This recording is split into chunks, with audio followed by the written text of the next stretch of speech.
Lisi ye jomele pa wo ye kulizima afan nkai jo mo jo ya kumalo mo ma ye po me bi kokunda mo jo ya kulo hello Lisi hello gane lo mo jo ya kumalo mo jo ba ko ma afamu o mala mo ji bana fufilai o maga jo magona fufilai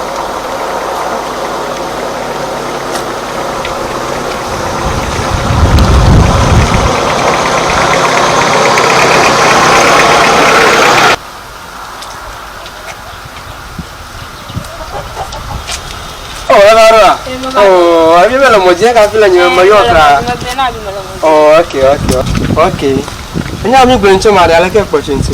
Mo ba bunti lo. Mo ba bunti lo ko be enyu. Ba bunti ko be nya.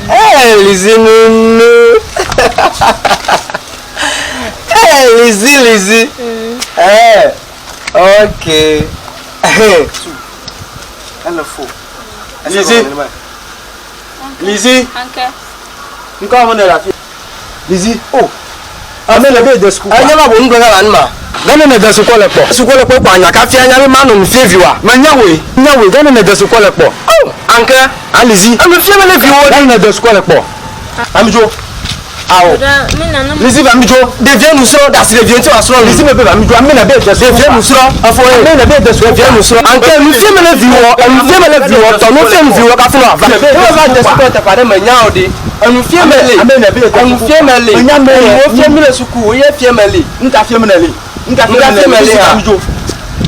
Oh, Lisi. Lisi. Ami go do gesia. Okay, sha. Nya me jo afuma.